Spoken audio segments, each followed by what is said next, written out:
வணக்கம், welcome to my channel. இந்த வீடியோவில் சென்ற வார தமிழக அரசியல் நிகழ்வுகளை பார்ப்போம்.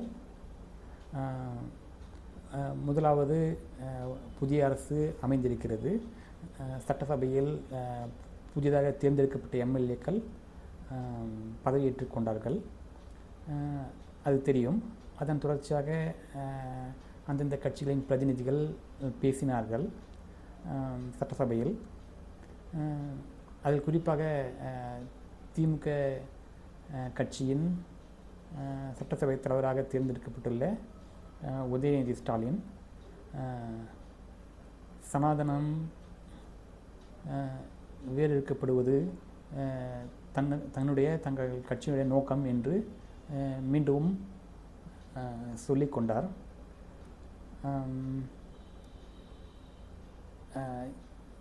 இது சட்டசபையில் சம்பந்தமில்லாத பேச்சாகவே தோன்றுகிறது.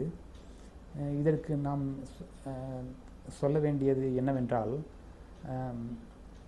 வெயில் கொஞ்சம் அதிகமாகிவிட்டது, அதனால் இது போல பிதற்றுகிறார், அது மூளை மழுங்கிவிட்டது என்று தான் சொல்ல வேண்டும். இதற்கு இப்படி அவர் பேசுவதற்கு காரணங்கள் உள்ளன. தேர்தலில் படுதோல்வி வாங்கியாகிவிட்டது.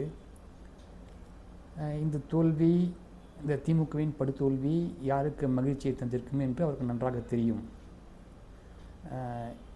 இந்துக்களுக்கு, அகில அந்த அளவில் இந்துக்களுக்கு ஒரு மகிழ்ச்சியை தரும் என்பது அவருக்கு தெரியும்.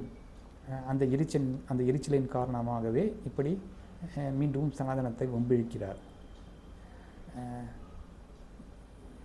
இவர் என்ன நினைத்தாலும் சனாதனத்தை அசைக்கக்கூட முடியாது என்பது வேறு விஷயம். சட்டசபை தேர்தலில் சென்னையில் 16 எம்எல்ஏ இடங்களில் 14 திமுக தோற்றிருக்கிறது. அதாவது 14 தவேக விஜய் கட்சி கைப்பற்றியிருக்கிறது. இந்த 2 இடங்களிலும் திமுக தடுமாறித்தான் வெற்றி பெற்றிருக்கிறது. இந்த லட்சணத்தில் இவர் சனாதனத்தை ஒழிப்பாராம். அதையும் பார்க்கத்தான் போகிறோம். யார் ஒழிக்கப் போகிறார்கள், யார் ஒழிகிறார்கள் என்று பார்க்கத்தான் போகிறோம். இது இருக்கட்டும். இந்த உதயநிதி ஸ்டாலினின் பேச்சு ஒன்றும் புதியதல்ல. இந்த ஆளுடைய தாத்தா மு கருணாநிதி இருந்தபோது இப்படி தான் பேசுவது வழக்கம். எப்போதெல்லாம் படுதோல்வி அடைகிறாரோ அப்போதெல்லாம் இந்துக்களை மற்றவர்கள் மீது காழ்ப்புணர்ச்சி உமிழ்வது சகஜம்தான். உதாரணமாக 2001 தேர்தலில் திமுக தோல்வி கண்டது. ஜெயலலிதா மீண்டும் முதலமைச்சரானார் தமாக கூட்டணியுடன். அப்போது மு கருணாநிதி சொல்லிக் கொண்டது என்னவென்றால், எங்கிருந்தோ வந்ததையெல்லாம் தமிழன் கும்பிடுகிறான், தோப்பு கரணம் போடுகிறான் என்று ஜெயலலிதா அம்மையாரின் பின்புலத்தை, அவருடைய ஜாதி பின்புலத்தை கூறி நிந்தித்தார். மற்றபடி திமுகவின் வழக்கமான தந்திரம் இதுதான். ஏதோ இந்தியினால் தமிழகத்து ஆபத்து, சனாதனத்தினால் இந்து மதத்தினால் ஆபத்து என்று அச்சுறுத்தியே பயம் காட்டியே அரசியல் செய்து வருவது அவருடைய வழக்கம். மக்களை தன் பக்கம் ஈர்க்க முயல்வது வழக்கம். அதே பழைய தந்திரத்தான் மீண்டும் அரங்கேற்ற முயல்கிறார். இப்படி கனவு காண்கொண்டே இருக்கட்டும். 5 ஆண்டுகள் ஆட்சியிலிருந்தே ஆட்சியிலிருந்தே தமது அரசை காப்பாற்றிக் கொள்ள முடியவில்லை. ஆட்சியை இழந்திருக்கிறார்கள். இந்த லட்சணத்தில் திரும்பவும் ஆட்சிக்கு வரப்போகிறார்களாம். இருக்கட்டும், அதையும் நாம் பார்ப்போம்.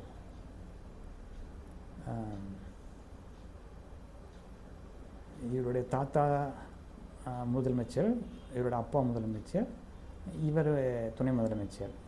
இப்படி பரம்பரையாக அதிகாரத்தை தன் குடும்பமே சுகித்து கொண்டு இருந்துவிட்டு சனாதனத்தை குறை சொல்வதற்கு இவர்களுக்கு என்ன யோகியதை இருக்கிறது? அது ஒரு பக்கம் இருக்கட்டும். தமிழர்கள் பார்த்து கொண்டு தான் இருக்கிறார்கள். நடப்பது நடக்கத்தான் போகிறது. அது இருக்கட்டும்.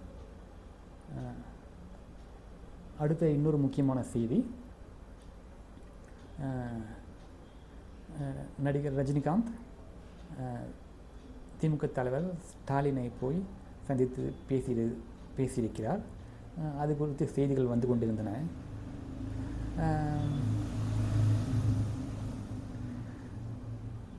அவர் சந்தித்தது குறித்து முதலில் என்ன கூறினார் என்றால், தோல்வியடைந்த நண்பருக்கு ஆறுதல் கூறுவதற்காக சென்றேன் என்று சொன்னார். அந்த அந்த செயலே நடிகர் ரஜினிகாந்த் அவர்களின் ஒரு தவறான நடவடிக்கையாக தெரிகிறது. இதில் மு.க. ஸ்டாலினுக்கு அனுதாபம் தெரிவிப்பதற்கு என்ன இருக்கிறது நடிகர் ரஜினிகாந்த் அவர்களுக்கு கேட்கிறோம். ஒரு மனிதன் 10 லட்சம் கோடி தமிழ்நாட்டிற்கு கடன் வைத்துவிட்டு சென்றிருக்கிறான். அந்த ஆளுக்கு என்ன பரிவு காட்டுவது?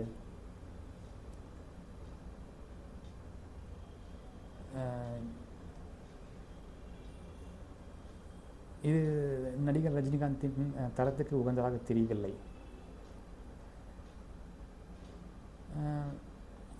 அது மட்டும் என்று தான் நினைத்தோம். பிறகு தினமலர் பத்திரிகையில் பார்த்தபோது டீக்கடை பெஞ்சு என்ற பகுதியில் இவர் திமுக அதிமுக கூட்டணிக்கு செயல்பட்டார், அதற்கு முயற்சித்தார் என்று செய்தி வந்தது. அது மேலும் ஒரு அதிர்ச்சியை கொடுத்தது நடிகர் ரஜினிகாந்த் மீது. அது தொடர்ச்சியாக அவரே ஒரு பேட்டியை கொடுத்திருந்தார். தனியாக பேட்டி கொடுத்திருந்தார். பத்திரிகையாளர்கள் கேள்வியும் கேட்டிருந்தார்கள். அதற்கு அவர் முழு மறுப்பை தெரிவித்தார். அவரே இது போல செய்தி பரவி கொண்டிருக்கிறது, தான் திமுக கூட்டணிக்காக முயற்சித்தேன் என்ற செய்தி பரவுகிறது, அது உண்மையில்லை என்று அவரே மறுப்பு கொடுத்திருந்தார். முதலில் அந்த செய்தி பொய்யாக இருக்குமோ என்று தோன்றியது. இவர் மறுப்பு கொடுத்ததன் பின் அது உண்மைதான் என்று தெரிகிறது. ஏனென்றால் ஒரு சர்ச்சை நடந்து கொண்டிருக்கிறது. யார் பதவிக்கு வருவார்கள், யாரை கவர்னர் அழைப்பார் என்று போய்கொண்டிருக்கிறது. அந்த சந்தர்ப்பத்தில் இவர் போய் சந்தித்தால் இந்த சந்தேகம் பத்திரிகையாளர்களுக்கு, அரசியல் நோக்கர்களுக்கு எழுவது சகஜம்தான். இவர் முற்றிலும் தவிர்த்திருக்க வேண்டும். நிச்சயமாகவே இவருக்கு அரசியல் ஞானம் இருந்திருந்தால் இவர் யார் போய் சந்திக்க சொன்னது, பிறகு இப்படி ஒரு விளக்கம் கொடுக்க வேண்டியது? மீண்டும் சொன்ன போல ஒன்றும் ஸ்டாலினோ திமுகவோ அனுதாபத்திற்கு உரியவர்கள் அல்ல. இந்த 5 வருடங்கள் செய்த அராஜகங்கள் கொஞ்சம் நஞ்சமல்ல. அதற்கு ஜனங்கள் ஒரு விதத்தில் கடுமையான தண்டனை கொடுத்து விட்டார்கள். அவரை அழும்படி செய்து விட்டார்கள். இதற்கு தமிழக மக்களை பாராட்ட வேண்டும். இப்படி இருக்கும்போது நடிகர் ரஜினிகாந்த் போய் சந்திக்கிறாராம், ஸ்டாலினுக்கு அனுதாபம் தெரிவிக்கிறாராம். இதெல்லாம் ஒரு நல்ல மனிதர் செய்கிற காரியமாக படவில்லை.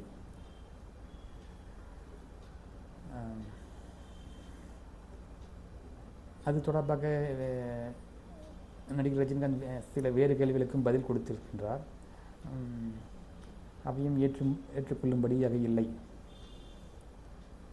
இது இருக்கட்டும். நடிகர் ரஜினிகாந்தின் அரசியல் பயணம் குறித்து பிறகு வேறொரு வீடியோவில் பார்க்கலாம். அடுத்து 3வது செய்தி, இந்த சென்ற வாரத்தில் நடந்ததில் பார்த்தோமானால், நடிகர் விஜய் தலைமையில் அமைச்சர்கள் பதவியேற்றுக் கொண்டதோடு கூட்டணி கட்சிகளுக்கும் அமைச்சர் பதவியை கொடுத்திருக்கின்றார். காங்கிரஸ் உட்பட இன்னொரு 2 விசிக, IUML என்கிற கட்சிகளுக்கும் அமைச்சர் இடம் கொடுத்திருக்கின்றார். இது நன்றாக படவில்லை, நியாயமாக படவில்லை. இப்படி அவர்களுக்கு அமைச்சர்கள் இடம் கொடுக்காமலேயே வேறு ஆட்சி நடத்தியிருக்கலாம். ஏனென்றால் மெஜாரிட்டிக்கு வெறும் 10 சீட்டு 11 சீட்டு குறைவாகத்தான் இருக்கிறார்கள். ஆகவே 5 ஆண்டுகள் இப்படி வெறும் வெளியிலிருந்து ஆதரவிலேயே காலம் தள்ளியிருக்க முடியும் என்று தான் தோன்றுகிறது. இப்படி அவசர கதியில் அவர்களுக்கு இடம் கொடுப்பது அவருக்கு நல்லதில்லை, அவர் கட்சிக்கு நல்லதில்லை. ப்ளஸ் அவருக்கு வாக்களித்தவர்களை சற்று ஏமாற்றுவதாக திசை திருப்புவதாகவே இருக்கிறது. ஏனென்றால் இவரது ஒரு தனி அடையாளத்துடன் தான் போட்டியிட்டார். அந்த அடையாளம் தான் மக்களை கவர்ந்தது. இவருக்கு ஓட்டு போட்டார்கள். இப்படி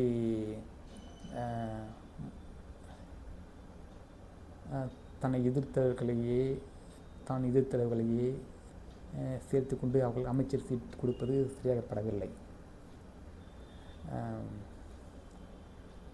வெளியிலிருந்து ஆதரவை பெற்றுக்கொண்டு ஆட்சி நடத்தியிருந்திருக்கலாம். இது ஒன்றும் முன்பு செய்யாததில்லை. முன்பு திமுக தலைவர் கருணாநிதி கிட்டத்தட்ட 25 எம்எல்ஏக்கள் ஷார்ட்டேஜாக இருந்து கொண்டே 5 வருடங்கள் ஆட்சியை நடத்திவிட்டார். இவருக்கு அப்படி இல்லை. இவர் விரும்பினாலும் விரும்பாவிட்டாலும் மற்றவர்கள் ஆதரிக்க முன் வந்திருப்பார்கள். பார்த்தோமே, அதிமுகவிலே ஒரு பிளவு ஏற்பட்டு அவர்களை இவரை ஆதரிக்க முன் வந்து நம்பிக்கையாளர் தீர்மானத்தின் போது ஆதரவாக ஓட்டு போட்டார்கள். ஆகவே நாங்கள் ஆட்சி பிழைக்கத்தான் செய்தது. இதே இன்னொரு சந்தர்ப்பத்திலும் இப்படி தான் நடந்திருக்கும். இதே இவர் விசிக, ஐயுஎம்எல், காங்கிரஸ், கம்யூனிஸ்ட்டு ஆகியவை ஆதரவு அளிக்காவிட்டிருந்தாலும் கூட வேறு சந்தர்ப்பத்தில் அதிமுக ஒரு பகுதி ஆதரவு தெரிவித்திருப்பார்கள். இது இவர் கூட்டணி கட்சிகளுக்கு இடம் கொடுத்தது அமைச்சரவையில் ஏமாற்றமாகத்தான் தருகிறது. இதை தமிழக மக்கள் எப்படி எடுத்துக்கொள்ளப் போகிறார்கள் என்று வருங்காலங்களில் பார்ப்போம். மேலும் தகவல்களுக்கு, மேலும் அரசியல் விமர்சனங்களுக்கு அடுத்த வீடியோவில் பார்ப்போம். நன்றி, வணக்கம்.